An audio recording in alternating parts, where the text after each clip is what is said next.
بسم اللہ الرحمن الرحیم۔ السلام علیکم ناظرین۔ حضرت ابو ہریرہ رضی اللہ تعالی عنہ سے روایت ہے کہ رسول اللہ صلی اللہ علیہ وآلہ وسلم سے پوچھا گیا کون سی عورت بہتر ہے؟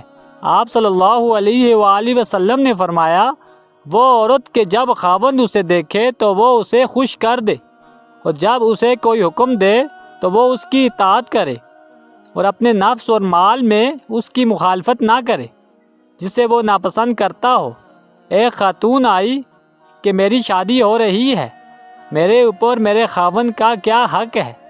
تو آپ صلی اللہ علیہ وآلہ وسلم نے ارشاد فرمایا تیرے خاوند کے جسم پر پیپ سے بھرے زخم ہوں اور تو اپنی زبان سے چاٹ چاٹ کر زخم صاف کر دے تو تو نے اپنے خاوند کا حق ادا نہیں کیا۔ خاوند کو سمجھایا کہ سب سے بہترین مسلمان وہ ہے جو بیوی سے اچھا سلوک کرتا ہے، اور میرا اپنی بیوی کے ساتھ سب سے اچھا سلوک ہے۔ آپ ہمیں معاشرت سکھا رہے ہیں۔ جب نبی کریم صلی اللہ علیہ وآلہ وسلم نے عورت سے متعلق تعلیمات فرمائی تو آپ کے صحابہ کرام نے ان پر عمل کرنے کا حق ادا کر دیا۔ چنانچہ حضرت عمر رضی اللہ تعالی عنہ اپنی طبیعت کی وجہ سے تو سخت مزاج تھے، مگر اہل خانہ کے ساتھ بہت محبت و پیار سے رہتے تھے۔ ایک دن ایک شخص اپنی بیوی کی وجہ سے بہت دکھی تھا، چاہتا تھا کہ مجھے اجازت ملے اور میں اپنی بیوی کو جوتے لگا دوں۔ چنانچہ وہ شخص حضرت عمر رضی اللہ تعالی عنہ کے پاس اپنی بیوی کی بد اخلاقی کی شکایت کرنے کے لیے آیا۔ حضرت عمر رضی اللہ تعالی عنہ نے اس کی بات سنی اور فرمایا دیکھو یہ میری بیوی ہے، یہ میرے لیے کھانا پکانے والی خانسامہ کی مانند ہے، یہ میرے لیے روٹی بناتی ہے، میرے کپڑے دھونے والی دومن ہے، میرے بچوں کو دودھ پلانے والی ہے، اور وہ میرے دل کو سکون دیتی ہے۔ میں اس کی وجہ سے حرام کاموں سے بچ جاتا ہوں، اس لیے ان سے درگزر کیا کرو۔ حضرت انس رضی اللہ تعالی عنہ کہتے ہیں کہ رسول اللہ صلی اللہ علیہ وآلہ وسلم نے فرمایا جس عورت نے اپنی پاکی کے دنوں میں پابندی کے ساتھ 5 وقت کی نماز پڑھی، رمضان کے ادا اور قضا روزے رکھے، اپنی شرمگاہ کی حفاظت کی اور اپنے خاوند کی فرما برداری کی، تو اس عورت کے لیے یہ بشارت ہے کہ وہ جس دروازے سے چاہے جنت میں داخل ہو جائے۔ حضرت ابن عباس رضی اللہ تعالی عنہ فرماتے ہیں کہ نبی کریم صلی اللہ علیہ وآلہ وسلم نے فرمایا مجھے دوزخ دکھائی گئی تو اس میں زیادہ تر عورتیں تھیں جو کفر کیا کرتی تھیں۔ کہا گیا یا رسول اللہ صلی اللہ علیہ وآلہ وسلم کیا وہ اللہ کے ساتھ کفر کرتی تھیں؟ آپ صلی اللہ علیہ وآلہ وسلم نے فرمایا کہ خاوند کی ناشکری کرتی تھیں اور احسان کی ناشکری کرتی تھیں۔ اگر تم عمر بھر ان میں سے کسی کے ساتھ احسان کرتے رہو، پھر تمہاری طرف سے اگر ان کے لیے کوئی ناگواری کی بات ہو جائے تو فوراً کہہ اٹھیں گی کہ میں نے کبھی بھی تم سے کوئی بھلائی نہیں دیکھی۔ نبی کریم صلی اللہ علیہ وآلہ وسلم نے اپنی ایک بیان میں فرمایا کہ پہلا بنیادی رشتہ خاوند اور بیوی کا ہے اور آخری رشتہ بھی خاوند اور بیوی کا ہے۔ ایک دفعہ نبی کریم صلی اللہ علیہ وآلہ وسلم سے پوچھا گیا یا رسول اللہ صلی اللہ علیہ وآلہ وسلم آپ کو سب سے زیادہ کس سے پیار ہے؟ تو آپ نے فرمایا عائشہ صدیقہ سے۔ پھر نبی کریم صلی اللہ علیہ وآلہ وسلم نے دوبارہ فرمایا کہ مجھے عائشہ کے والد سے زیادہ پیار ہے۔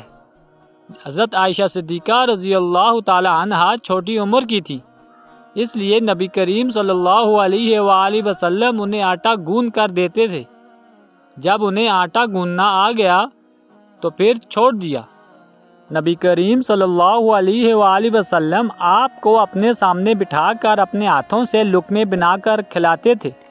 پھر حضرت عائشہ رضی اللہ تعالی عنہا کوئی گوشت کا ٹکڑا اٹھا کر 2-4 جگہ سے نوچ کر رکھ دیتی تھیں تو اللہ کے نبی صلی اللہ علیہ وآلہ وسلم اسی کو اٹھاتے اور حضرت عائشہ رضی اللہ تعالی عنہا کو دکھاتے اور وہیں سے تناول فرماتے تھے جہاں سے حضرت عائشہ رضی اللہ تعالی عنہا تناول فرمایا ہوتا تھا۔ اور اسی طرح حضرت عائشہ رضی اللہ تعالی عنہا ایک گلاس اٹھاتی اور اس میں سے پانی پیتی تو حضور صلی اللہ علیہ وآلہ وسلم وہی گلاس اٹھاتے اور وہیں سے پانی پیتی۔ حضرت عائشہ رضی اللہ تعالی عنہا کے ہونٹ لگے ہوتے جہاں سے۔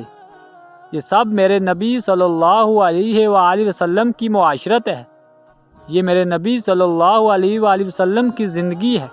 گھر میں جھاڑو دیتے، اپنے کپڑے خود دھوتے، بکھری ہوئی چیزوں کو خود جمع کرتے، گھر والوں کے ساتھ مل کر برتن دھوتے اور صفائی کرتے۔ یہ میرے نبی صلی اللہ علیہ وآلہ وسلم کی خوبصورت زندگی ہے۔ نبی کریم صلی اللہ علیہ وآلہ وسلم سے پوچھا گیا کہ عورت پر سب سے زیادہ کس کا حق ہے؟ تو آپ صلی اللہ علیہ وآلہ وسلم نے فرمایا اس کے خاوند کا۔ حضور صلی اللہ علیہ وآلہ وسلم ایک جہاد کے سفر سے واپس آ رہے تھے کہ اماں عائشہ رضی اللہ تعالی عنہا ساتھ تھی۔ آپ نے صحابہ سے کہا کہ آگے چلے جاؤ۔ وہ سارے آگے چلے گئے۔ جب سارے نظروں سے غائب ہو گئے تو آپ صلی اللہ علیہ وآلہ وسلم نے فرمایا عائشہ دوڑ لگاؤ گی میرے ساتھ؟ فرمایا جی ہاں لگاؤں گی۔ تو حضرت عائشہ رضی اللہ تعالی عنہا فرماتی ہیں کہ میں آگے نکل گئی، اللہ کے نبی صلی اللہ علیہ وآلہ وسلم پیچھے رہ گئے، چاہے آپ جان بوجھ کر دل جوئی کے لیے ہی آہستہ ہوئے ہوں۔ کچھ سال گزر گئے، پھر جہاد کے سفر سے واپسی ہو رہی تھی تو پھر آپ صلی اللہ علیہ وآلہ وسلم نے صحابہ سے یہی کہا کہ آگے چلے جاؤ۔ پھر وہ غائب ہو گئے تو پھر آپ صلی اللہ علیہ وآلہ وسلم نے فرمایا عائشہ رضی اللہ تعالی عنہا دوڑ لگاؤ گی؟ عائشہ نے کہا جی اللہ کے نبی۔ تو جب دوڑ لگائی تو اس دفعہ اللہ کے نبی صلی اللہ علیہ وآلہ وسلم جیت گئے۔ تو پھر حضور صلی اللہ علیہ وآلہ وسلم نے فرمایا عائشہ تیرا میرا حساب برابر۔ حجۃ الوداع والے سال حضرت سعد بن ابی وقاص رضی اللہ تعالیٰ عنہ فرماتے ہیں کہ میں حجۃ الوداع والے سال بہت زیادہ بیمار ہو گیا تھا۔ جب حضور اقدس صلی اللہ علیہ وآلہ وسلم میری عیادت کے لیے تشریف لائے تو میں نے کہا میری بیماری زیادہ ہو گئی ہے اور میں مالدار آدمی ہوں اور میرا کوئی وارث نہیں ہے، صرف ایک بیٹی ہے، تو میں اپنا 2/3 مال صدقہ کر دوں۔ حضور صلی اللہ علیہ وآلہ وسلم نے فرمایا نہیں۔